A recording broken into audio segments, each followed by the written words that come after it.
আসসালামু আলাইকুম। আজ আমি ১ বছর প্লাস বাবুদের জন্য মাছ সবজি যেভাবে রান্না করি সেটাই শেয়ার করব। তো আমি মিডিয়াম সাইজের একটা পেঁয়াজ কুচি করে নিয়েছি, ১ চিমটি লবণ আর ১ চামচ অলিভ অয়েল দিয়ে আমি ভালোভাবে ভেজে নেব। তারপর ২ টেবিল চামচ পানি দেব। তারপর দিয়ে দিব একটুখানি লবণ আর একটু হলুদের গুঁড়া, ভালোভাবে নেড়ে তারপর দিয়ে দেব এর মধ্যে 1/2 কাপ পানি, যাতে মাছটা আমি সিদ্ধ করে নিতে পারি।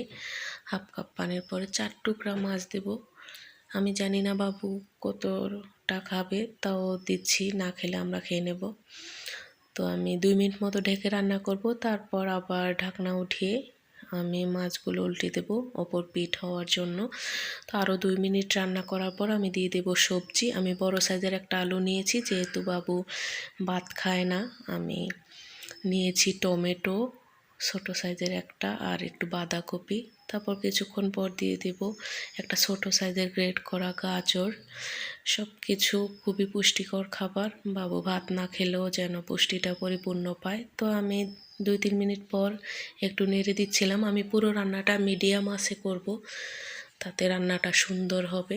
তো ভালোভাবে নেড়ে তারপর আমি এখানে দিয়ে দিব 1 কাপ পরিমাণ পানি দিয়ে 5 থেকে 6 মিনিট আমি রান্না করব। তো হাত দিয়ে ম্যাশ করে খাওয়াবো বাবুকে, যতটুকু খাবে আলহামদুলিল্লাহ। পুরো রান্নাটা হয়ে যাবে 5-6 মিনিট পর। সবজিগুলো দেখেন কি সুন্দর সিদ্ধ হয়ে গেছে। তো আমি লাস্টে একটুখানি ধনিয়া গুঁড়ো দিব। রান্নাটা শেষ আমার। তো যদি আমার রান্নাটা ভালো লেগে থাকে অবশ্যই আমার চ্যানেলটা সাবস্ক্রাইব করে দেবেন। ধন্যবাদ সবাইকে, একটা লাইক আর কমেন্ট করবেন।